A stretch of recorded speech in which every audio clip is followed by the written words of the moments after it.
بات کرتے ہیں یہ قربان ہے، اور قرآن میں یہ لفظ استعمال بھی ہوا ایک سے زائد مرتبہ، غالباً تین مرتبہ شاید ہوا، کم و بیش۔ قربان یہ لفظ قرب سے نکلا ہے، جو ہم اپنے اردو زبان میں بھی قرب کا لفظ ہم استعمال کر لیتے ہیں۔ ہر وہ چیز جو انسان اللہ کا قرب حاصل کرنے کے لیے اللہ کی بارگاہ میں پیش کرے اسے قربان کہتے ہیں، چاہے وہ جانور ہو، چاہے وہ صدقہ ہو، چاہے وہ نظر نیاز خیرات ہو، چاہے وہ منت ہو، چاہے خود ایک انسان کا قرب لے کر بندہ اللہ کے حضور اس کو پیش کرنے کی کوشش کرے، قرآن نے اس کو بھی قربان کہا۔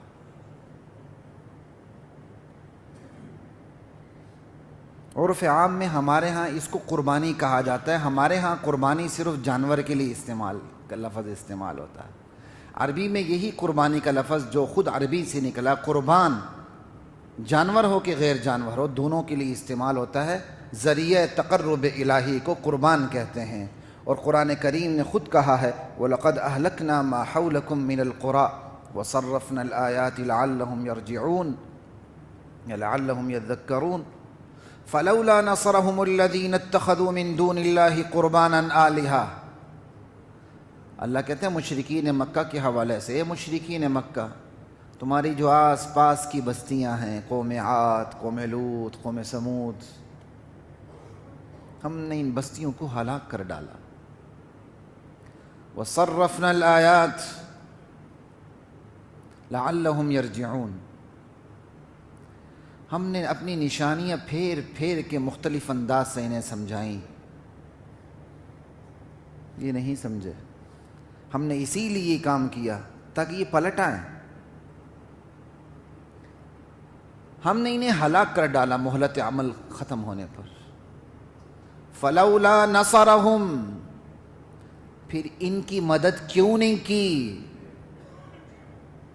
یہ جو ہلاک ہوئے ہیں ان کی مدد کیوں نہیں کی؟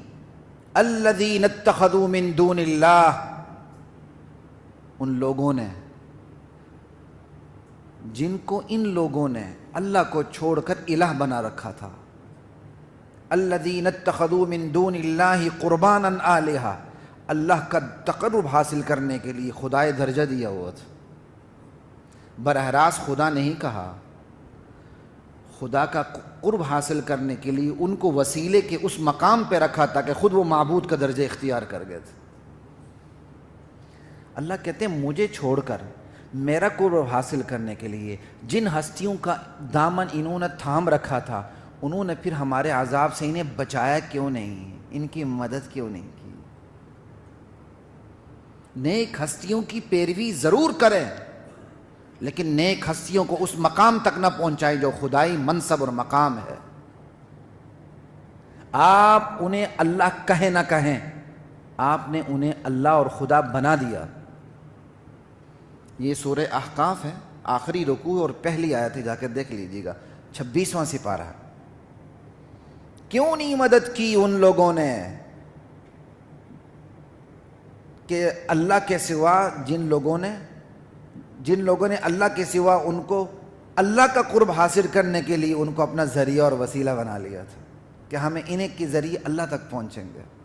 آج بھی ایسے لوگ موجود ہیں جو کہتے ہیں تمہاری پہنچ اللہ تک ہو ہی نہیں سکتی، سب سے پہلے تمہیں ہمارے پاس آنا پڑے گا، ہماری پھر پہنچ اللہ تک ہے۔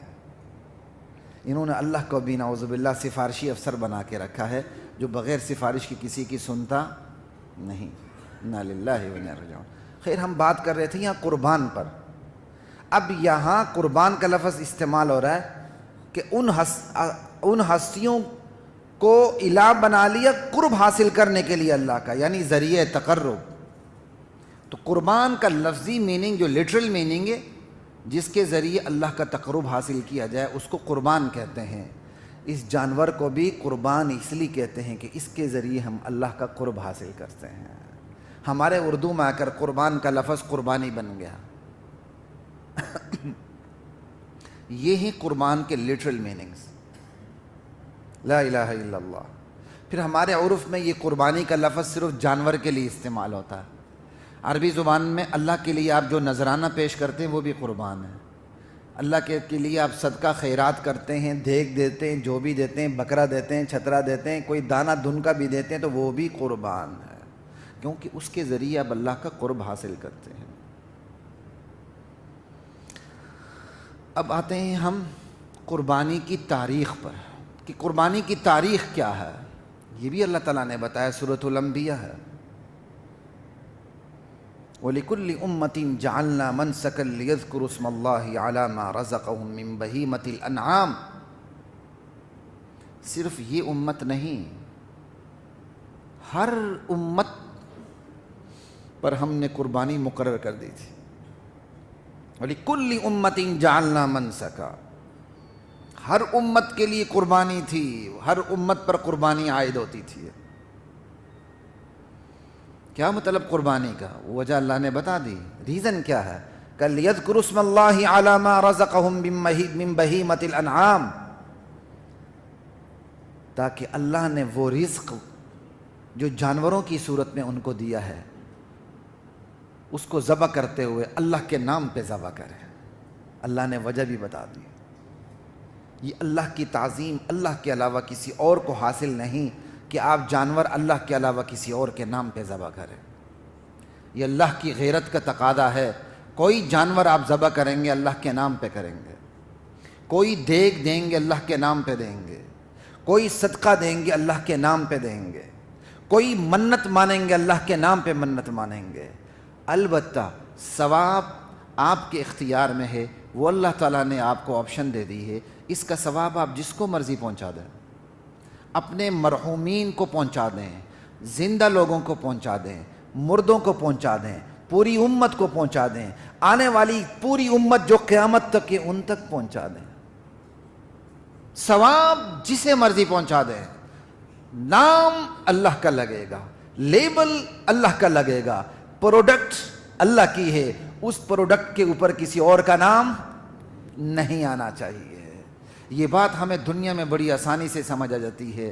اگر میری پروڈکشن ہے، ٹریڈ مارک میرا ہوگا، لیبل میرا ہوگا، لوگو میرا ہوگا، اسے کوئی استعمال نہیں کر سکتا۔ اگر کوئی اسے اور استعمال کرے گا، میرے علاوہ میری پروڈکشن پہ کسی اور کا نام آئے گا تو وہ جرم ہے، اخلاقاً، قانوناً، شرعاً۔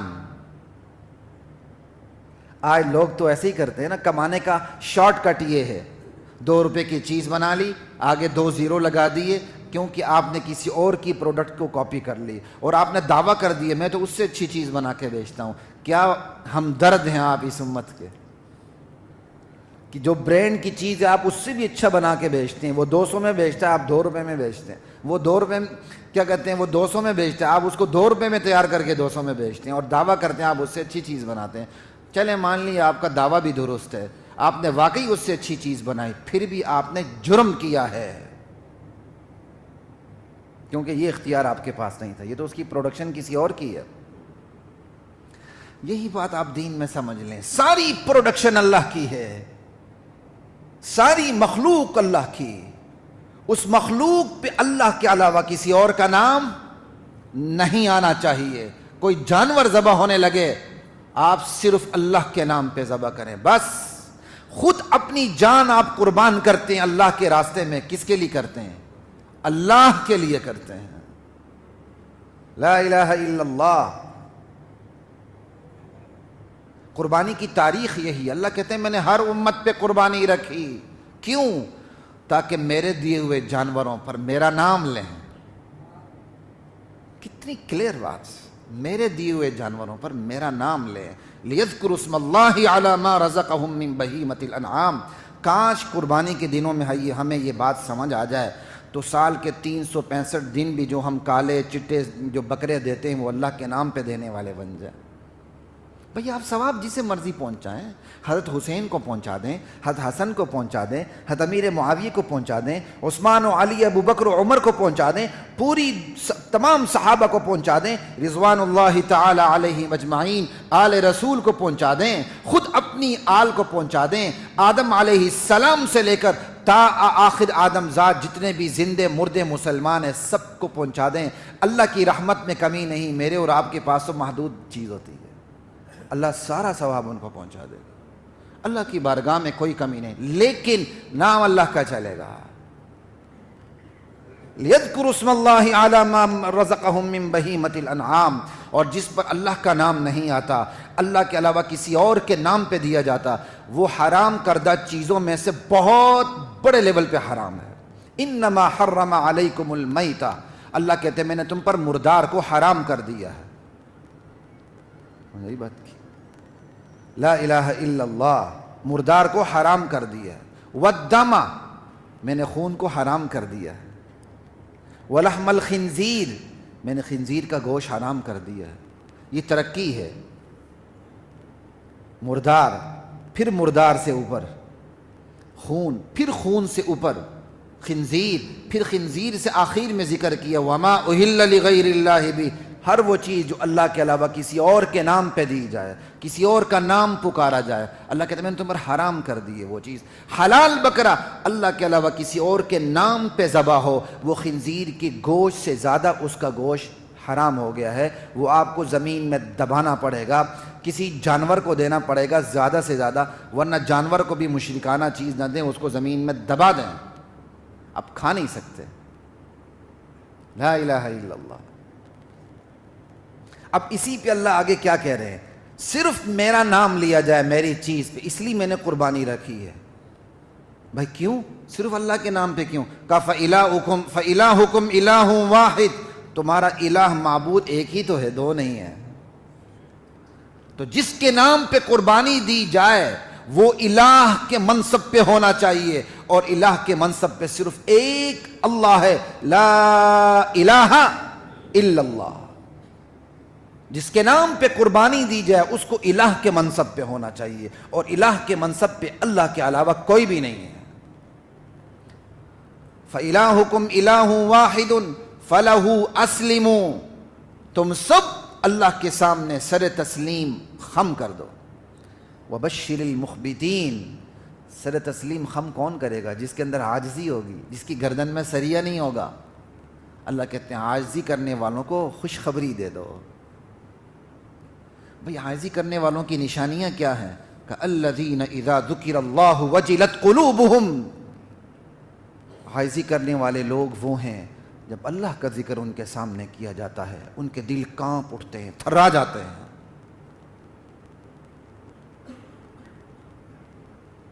والصابرین علی ما اصابہم, عاجزی کرنے والے وہ ہیں جو مصیبت پہ صبر کرتے ہیں. والمقیم الصلاۃ, عاجزی کرنے والے وہ ہیں جو نماز قائم کرتے ہیں. اب آپ دیکھتے جائیے, یہ چند علامات یہاں بتا دی گئی ہیں.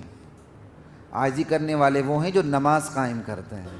اب آپ خود ہی بتائیں, جو نماز نہ پڑھے وہ عاجزی ہوگی اس کے اندر؟ وَمِمَّا رَزَقْنَاهُمْ يُنْفِقُونَ, عاجزی کرنے والے وہ ہیں ہم نے جو رزق ان کو دیا ہے اس میں سے وہ ہمارے راستے میں خرچ کرتے ہیں.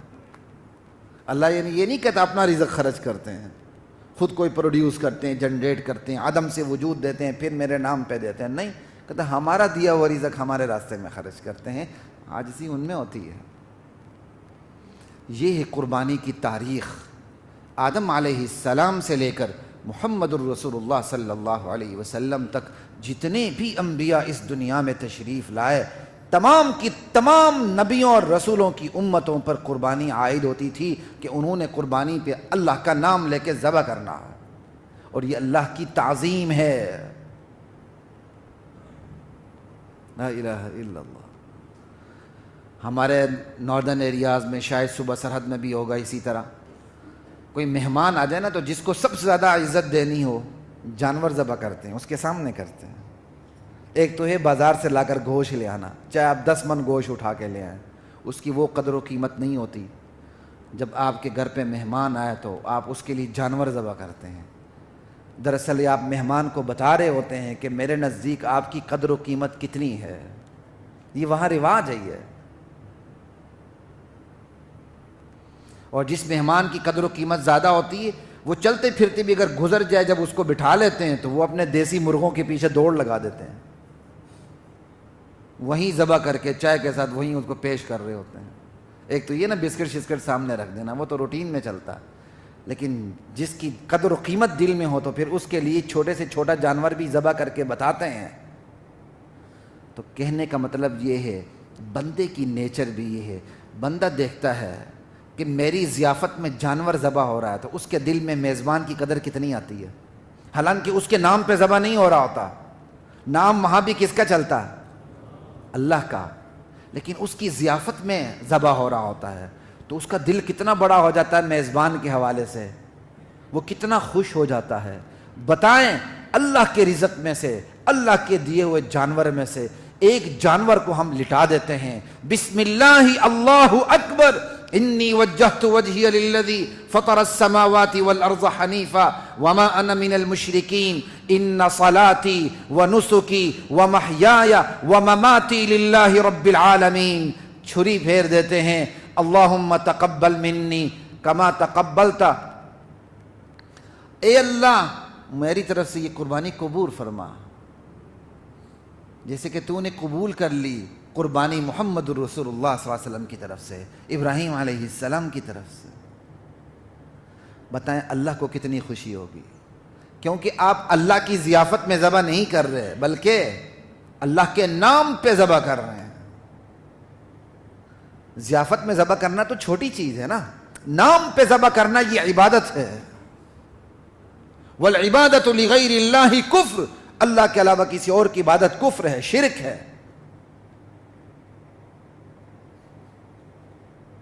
لا الہ الا اللہ. یہ ہے عبادت کا نظریہ، عبادت کی تاریخ. لا الہ الا اللہ، جس کے اندر میں نے پھر عبادت کا نظریہ بھی آپ کے سامنے رکھ دیا کہ اس عبادت کی تاریخ کے پیچھے ایک پورا نظریہ عقیدہ کار فرما ہے کہ آپ اللہ کے نام پہ ذبح کر رہے ہیں. اس نظریے سے اس جانور کی قیمت بنتی ہے، اس نظریے سے جانور قربان کرنے والے کی قیمت بنتی ہے. اگر وہ نظریہ نہ رہا، غلط ہو گیا، حلال جانور حرام ہو جاتا ہے، اور اگر وہ نظریہ غلط ہو گیا مسلمان مشرک اور کافر ہو جاتا ہے. لا الہ الا اللہ. یہ ہے قربانی کا مقام، یہ ہے قربانی کے پس منظر میں نظریہ اور عقیدہ. آپ اللہ کے نام پہ ذبح کر کے اللہ کے سامنے قربانی پیش کر کے دراصل اللہ سے وعدہ کر رہے ہیں، یا اللہ جان تو چھوٹی چیز ہے، اس جتنی بھی چیزیں آئیں گی تیری راہ میں جو قربان کرنا پڑا ہم کرتے چلے جائیں گے، اپنی جان بھی دینی پڑی تو دے دیں گے. یہ دراصل آپ اللہ کے ساتھ کی جو آپ نے، اللہ نے جو آپ سے اوتھ لیا ہے، جو آپ نے اللہ کو حلف دیا ہے، وہ آپ تازہ کر رہے ہیں. بار بار آپ اس کو تازہ کر رہے ہیں. ایک بندہ اوتھ لیتا ہے، وہ جتنا مرضی گناہگار ہو لیکن اوتھ لیتے ہوئے گھبرا جاتا ہے، اس کے اوپر اس حلف کی ہیبت آ جاتی ہے. ہاں میں حلف لے رہا ہوں، وہ یاد دہانی ہوتی ہے. ہم ہر سال اللہ کے راستے میں کم سے کم ایک مرتبہ، ورنہ تو پورا سال کھلا ہے، جب مرضی اللہ کے راستے میں دیں. تو اللہ کے راستے میں دیکھے دراصل ہم وہ یاد دہانی کروا رہے ہوتے ہیں اپنے آپ کو، یا اللہ تیرے لیے ہماری ہر چیز قربان ہے. لا الہ الا اللہ. اب آگے چلتے ہیں. یہ تو تھی پوری قربانی کی تاریخ اور اس کا نظریہ. ہماری جو قربانی ہے امت محمدیہ صلی اللہ علیہ وسلم کی، یہ جا کے اصل میں ملتی کس سے ہے؟ عمومی طور پر تو آدم علیہ السلام سے جاری ہے، خصوصی طور پر اس کا تعلق ابراہیم علیہ السلام کی قربانی سے ہے. ابراہیم علیہ السلام کی سرگزشت پورے قرآن میں بکھری پڑی ہے. دو بڑے نبی ہیں جن کی سرگزشت سب سے زیادہ ہے قرآن کریم میں، موسیٰ علیہ السلام، ابراہیم علیہ السلام. وَاذْكُرْ فِي الْكِتَابِ ابراہیم، میرے نبی میرے اس کتاب میں قرآن میں میرے بندے ابراہیم کا تذکرہ کریں. انہو کان صدیقا نبیا، وہ سچائی کی، صداقت کے اونچے درجے پہ فائز تھا، وہ نبی تھے. اذ قال لابیہ یا ابتی، وہ وقت یاد رکھنے کے قابل ہے جب انہوں نے اپنے ابا جان سے کہا یا ابتی لم تعبد ما لا يسمع ولا يبصر ولا يغني عنك شيئا. ابا جان آپ ان ہستیوں کو کیوں پکارتے ہیں جو سنتی نہیں ہیں، جو دیکھتی نہیں ہیں، ولا یغنی عنک شیئا، جو آپ کے کام نہیں آ سکتی. آپ بت بنا کے بیٹھے ہوئے، کہاں لکھا ہے بت؟ بھائی اس دور میں شرک بت کے حوالے سے ہوتا تھا، ہر دور میں شرک مختلف شخصیات کے ہی حوالے سے ہوا ہے، اور بت بحیثیت بت کوئی چیز نہیں ہے. اتنا انسان کبھی ڈنگر نہیں رہا کہ اپنے ہاتھ سے بت بنائے اور اس کے سامنے ہاتھ جوڑ دے کہ تو نے مجھے پیدا کیا ہے، تو ہی مجھے جنت لے جا سکتا ہے. وہ اپنے بزرگان کا، اپنے معاشرے کی بڑی ہستیوں کا بت بنایا کرتے تھے،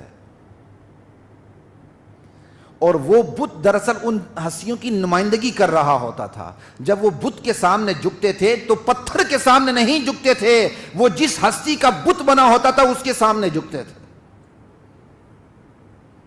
بیت اللہ میں جب بت گرائے گئے ہیں تو بڑے آرام سے ہم پڑھ کے گزر جاتے ہیں. آپ کو معلوم ہے جب بیت اللہ میں بت گرائے گئے تو کن کن ہستیوں کے بت تھے اس میں؟ جی، ابراہیم علیہ السلام، اسماعیل علیہ السلام، ایسے اولو العزم پیغمبروں کے بت تھے.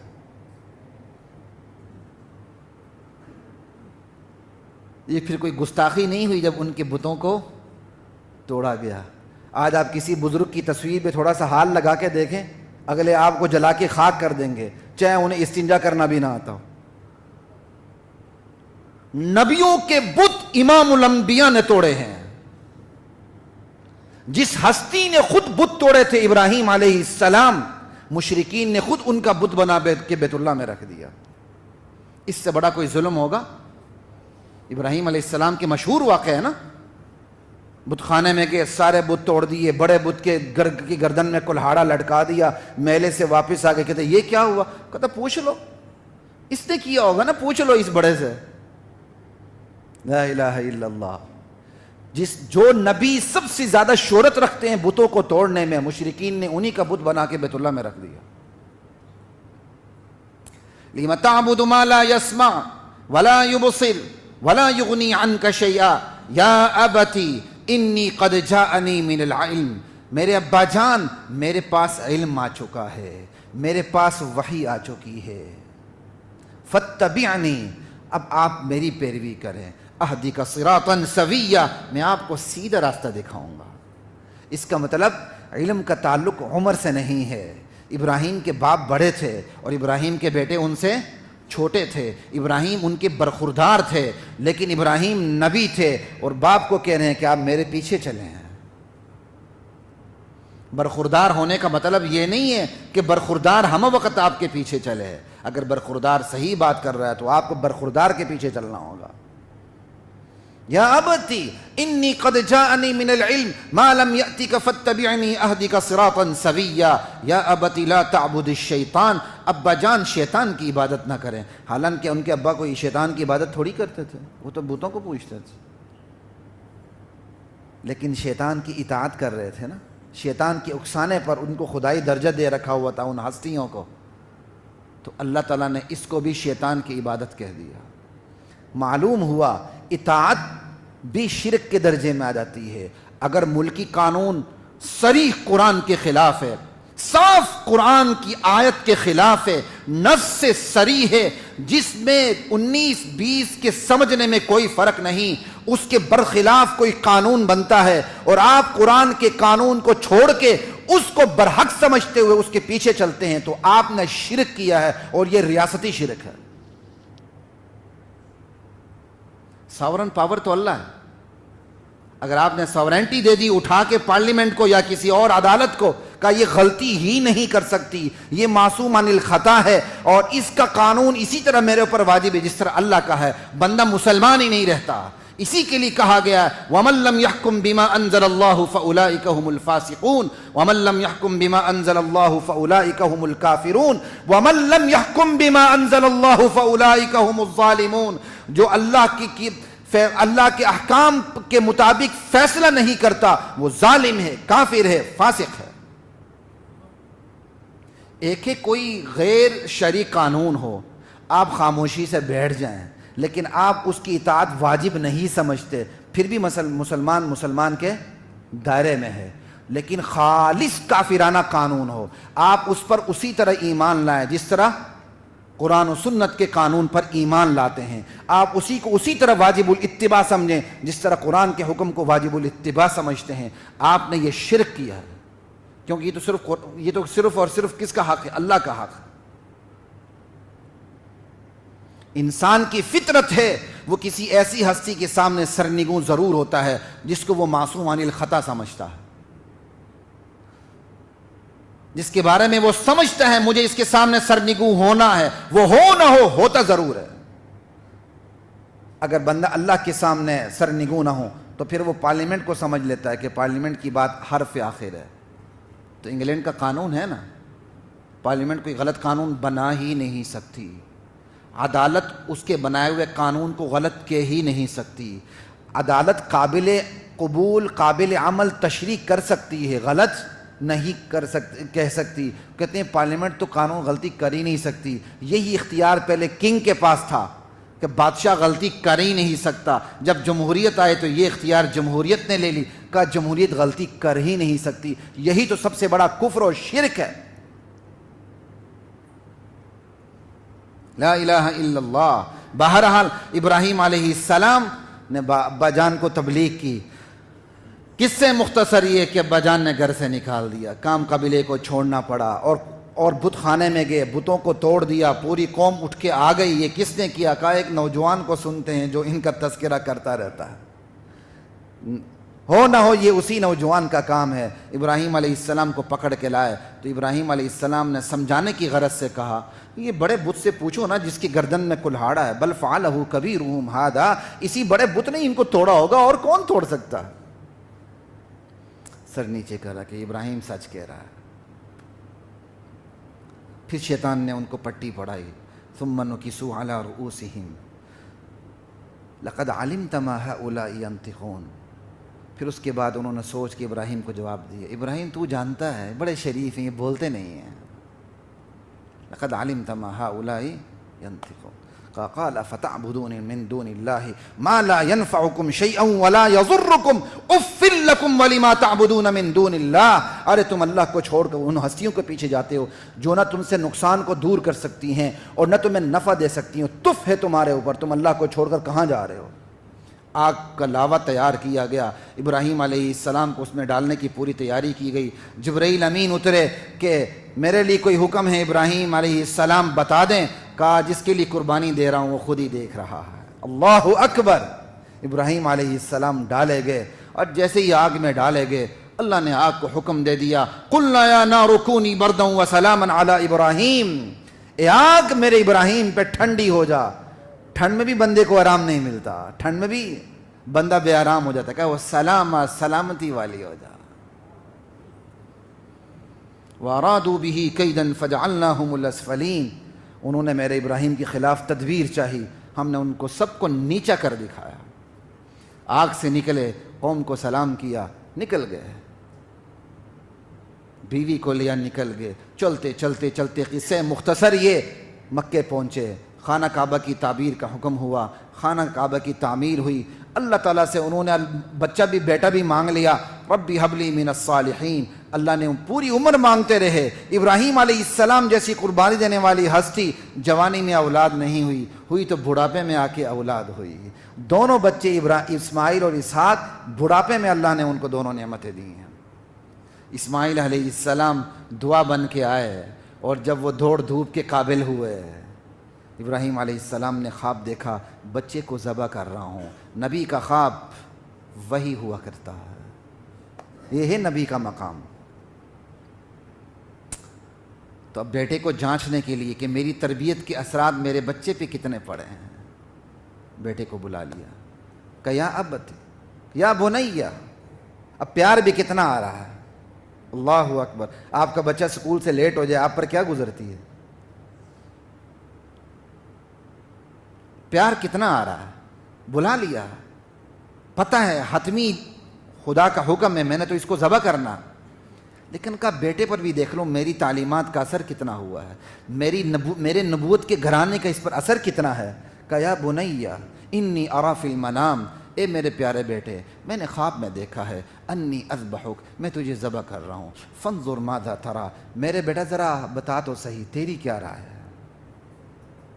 یہ نہیں تھا کہ ہاں کرے تو ذبح کروں، نہ کریں تو چھوڑ دوں، اللہ سے کوئی سفارش کر دوں۔ دیکھ رہے تھے بچے پر اثر کیا ہے، بچہ بھی تو نبی کا بیٹا، اور نبی کا بیٹا بھی نبی کی دعوت کو قبول کرنے والا بیٹا۔ کہا یا ابت افعل ما تؤمر، ابا جان جو آپ کو حکم ہوا ہے آپ کر گزرے ہیں۔ نبی کے بیٹے کو بھی پتا تھا کہ خواب میرے نبی کا خواب حکم ہوا کرتا ہے، تو یہاں صاف الفاظ ہیں جو آپ کو حکم ہوا ہے آپ کر گزریے، میرے بارے میں پریشان نہیں ہونا، ستجدنی انشاءاللہ من الصابرین، مجھے انشاءاللہ آپ صبرناک پائیں گے۔ بیٹے کو بھی پتا تھا باپ تو ہے ہی صابر، لیکن وہ اپنی تسلی دے رہے ہیں کہ آپ یہ تسلی رکھیں میں بھی پوری طرح آپ کی طرح صبر کروں گا۔ ستجدنی انشاءاللہ من الصابرین فلما اسلما وتلہ للجبین، اللہ تعالیٰ کہتے ہیں باپ بیٹے دونوں نے سر تسلیم خم کر دیا، وتلہ للجبین، باپ نے بیٹے کو اسی طرح گرایا جیسے ایک بندہ جانور کو کروٹ کے بل لٹاتا۔ لا الہ الا اللہ۔ بعضوں نے ترجمہ کیے پیشانی کے بل لٹایا، کیونکہ اسماعیل علیہ السلام کہتے تھے پیار آ جائے گا آپ مجھے الٹا لٹائیں کپڑوں میں، یہ ساری ایسی باتیں ہیں، کچھ بھی نہیں ہے۔ بہترین ترجمہ جبین کا وہی جو آپ کے سامنے کر رہا ہوں، پیشانی کے بل کیا پہلو کے بل کروٹ کے بل لٹا دیا۔ آسان ہے، دو دن جانور آپ پالتے ہیں اور آپ جب اس کو پہلو کا بل لٹاتے ہیں تو آپ پہ کیا گزرتی ہے، آپ اس سے مانوس ہو جاتے ہیں۔ یہی وجہ ہے بہترین طریقہ یہ ہے کہ جانور کو پال کے ذبح کیا جائے۔ آپ پورا سال پال نہیں سکتے، ہمارا شہری ماحول ہے، چند دن پہلے پال لیں، اس کے بعد ذرا اس پہ چھری پھیرتے ہوئے تو ذرا دیکھیں چھری پھرتی ہے کہ نہیں پھرتی۔ وہ آپ سے اتنا مانوس ہو چکا ہوتا ہے، آپ چھری لے کر آتے ہیں وہ آپ کو منہ لگا کے آپ کی ٹانگوں سے لگ رہا ہوتا ہے، اسے بھی پتہ چل رہا ہوتا ہے یہ چھری میرے لیے آئی ہے۔ اسی لیے حدیث میں منع کیا گیا ہے جانور کو جانور کے سامنے ذبح نہ کیا جائے، جانور کو وقت سے پہلے چھری نہ دکھائی جائے، اور جانور کو کھلا پلا کے پیاس بجھا کے ذبح کیا جائے، اور جانور کو ذبح کرنے کے بعد اس کی ٹانگیں کھلی چھوڑ دی جائیں تاکہ وہ بڑے طریقے سے اپنی جان نکالے۔ ہم سب کچھ باندھ کے رکھ لیتے ہیں، بس بیٹھ جاتے ہیں، ہم پر چھینٹے نہ پڑیں اور وہ ساری تکلیف اسی جانور کو ہو۔ بڑے ظالم ہیں ہم لوگ۔ لا الہ الا اللہ۔ باپ نے بیٹے کو گرایا ہے، چھری رکھ دی ہے، وَتَلَّهُ لِلْجَبِينِ، دونوں باپ بیٹے نے سر تسلیم خم کر دیا اور باپ نے بیٹے کو کروٹ پر لٹا دیا۔ جیسے کروٹ پہ لٹا دیا اوپر سے آواز آئی وَنَادَيْنَاهُ أَن يَا إِبْرَاهِيمُ، ابراہیم، ہم نے ایسے میں ابراہیم کو پکارا قد صدقت الرؤیا، تو نے اپنا خواب سچا کر دیا۔ بس ہمیں یہی چاہیے تھا، ہمیں بیٹا قربان کرنا نہیں چاہیے، بس ہم دیکھنا چاہتے تھے۔ اِنَّا كَذَلِكَ نَجْزِي الْمُحْسِنِينَ، ہم محسنین کو یوں ہی بدلہ دیا کرتے ہیں، آزمائش سے گزارتے ہیں، بخیر و خوبی نکال لیتے ہیں، درجات کو بلند کر دیتے ہیں۔ إِنَّ هَذَا لَهُوَ الْبَلَاءُ الْمُبِينُ، یہ بہت بڑی آزمائش تھی، اللہ کہہ رہا ہے بہت بڑی آزمائش تھی۔ وَفَدَيْنَاهُ بِذِبْحٍ عَظِيمٍ، ہم نے اپنے بندے اسماعیل کو جنت کا جانور دے کے بدلے میں چھڑا لیا۔ آپ کسی کو چھڑاتے نہیں ہیں یار، چھوڑ دو۔ اللہ تعالیٰ نے ابراہیم کے ہاتھوں سے اسماعیل کو چھڑایا ہے جنت کا جانور ہاتھ میں دے کے، بذبح عظیم، اور اس کو بھی اللہ بہت بڑی قربانی کے نے، بہت بڑا ذبیحہ تھا وہ جو دے کے اللہ تعالیٰ نے اسماعیل کو چھڑایا۔ وَتَرَكْنَا عَلَيْهِ فِي الْآخِرِينَ، ہم نے ابراہیم کی تعریف نسلوں میں رکھ دی، عیسائی ہوں کہ یہودیوں کے مسلمان ہوں، سب ابراہیم علیہ السلام کی قدر کرتے ہیں۔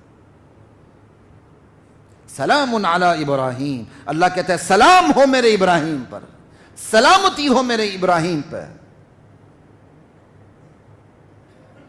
لا الہ الا اللہ، انہو من عبادنا المؤمنین، وہ ہمارے نیک بندوں میں سے تھا۔ وبشرناہ باسحاق نبیا من الصالحین، ہم نے پھر اسے اسحاق جیسے بیٹے کی بھی بشارت دے دی۔ وبارکنا علیہ وعلی اسحاق، ہم نے برکتوں کی برسات برسا دی ابراہیم پہ بھی اسحاق پہ بھی۔ لیکن وَمِن ذُرِّيَّتِهِمَا مُحْسِنٌ وَظَالِمٌ لِنَفْسِهِ مُبِينٌ، لیکن ابراہیم کی ذریت میں سے سارے نیک ہو جائیں؟ کہا نہیں، ظالم بھی ہوں گے اور نیکوکار بھی ہوں گے، بدبخت بھی ہوں گے اور نیک بخت بھی ہوں گے، اپنا اپنا نصیب پائیں گے۔ حضرات محترم، وقت بالکل ختم ہے، چاہ رہا تھا بہت سے پہلو پر بات ہو، لیکن میں کوئی بات آج آپ سے نہیں کر سکا۔ جو تھوڑی بہت آپ کے سامنے بات ہوئی، ایک اشارہ کر دیتا ہوں، وہی عقل وہی کے تابع ہوا کرتی ہے۔ آپ کی لاجک تسلیم ہی نہیں کرتی کہ آپ بیٹے کو ذبح کریں، لیکن وہی کا مقام عقل سے بلند ہے، عقل کو وہی کے پیچھے چلنا پڑتا ہے، اسی لیے بیٹے کو لٹا دیا گیا تھا۔ آج کی ماڈرن دنیا کی لاجک تسلیم ہی نہیں کرتی کہ آپ جانور کے گردن پہ چھری پھیر کے آپ کو ثواب مل رہا ہے، لیکن عقل وہی کے تابع ہے۔ ایک بات۔ دوسری بات یاد یہ رکھیں، شجرہ نسب بہت اچھا ہو لیکن شجرہ عمل کچھ بھی نہ ہو تو وہ شجرہ نسب کسی کام کا نہیں رہتا۔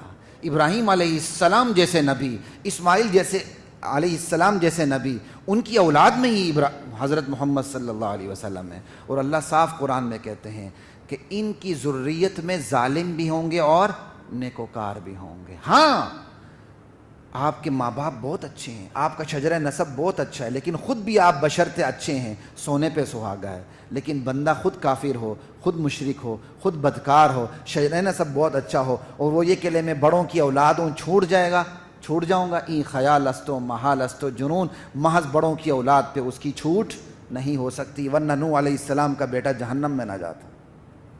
ایک تو یہ بات یاد رکھ لیں، اور اگلی بات تھوڑی سی یہ بات یاد رکھ لیں، فلسفہ قربانی اور معیشت کے حوالے سے۔ فلسفہ قربانی اور معیشت کے حوالے سے پوری دنیا کا سروے سامنے، اس پہ مجھے بات کرنے کی ضرورت نہیں، صرف ایک قربانی کو لے لیں، پوری دنیا میں کرنسی سرکل میں گھومتی ہے، جس سے غریبوں کو کتنا فائدہ ہوتا ہے آپ کے سامنے ہے۔ اسٹیٹ سب کو روزگار نہیں دے سکتی، آپ کی ملک کی بہت بڑی آبادی کا روزگار صرف قربانی سے وابستہ ہے۔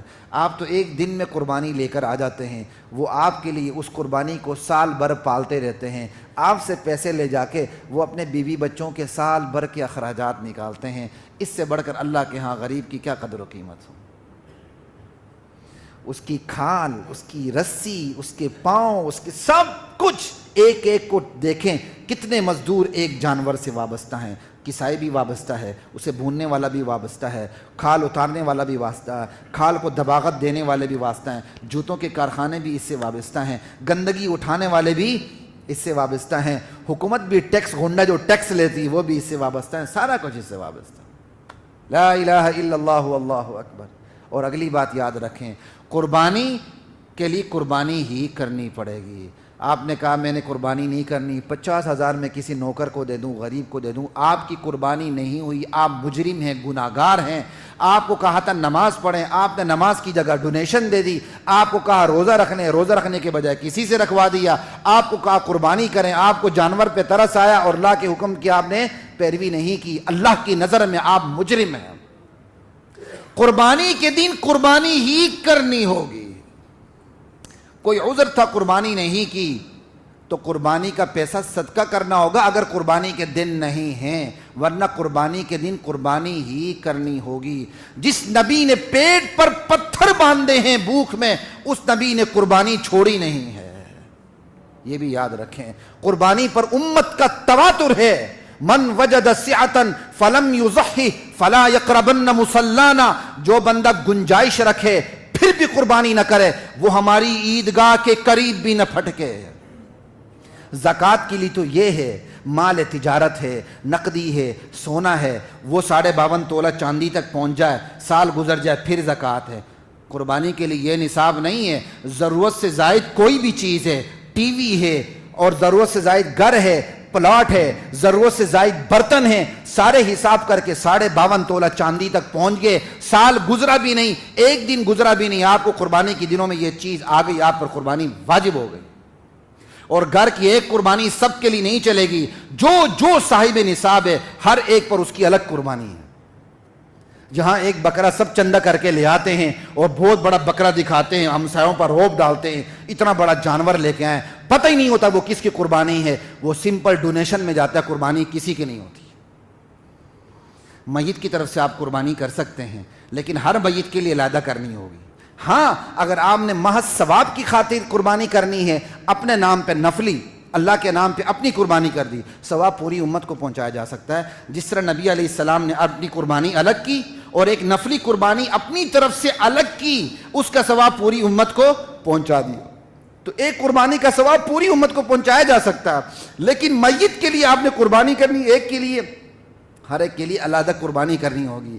زندوں کی طرف سے کرنا ہے، زندے کو بتانا ہوگا میں آپ کی طرف سے قربانی کر رہا ہوں، ورنہ قربانی نہیں ہوگی۔ یہ بات یاد رکھیں۔ یہ کچھ ضروری مسائل تھے تو میں نے کہا آپ کے سامنے ڈسکس کروں، باقی بہت سی باتیں تھیں رہ گئیں۔ وآخر دعوانا الحمدللہ رب العالمین۔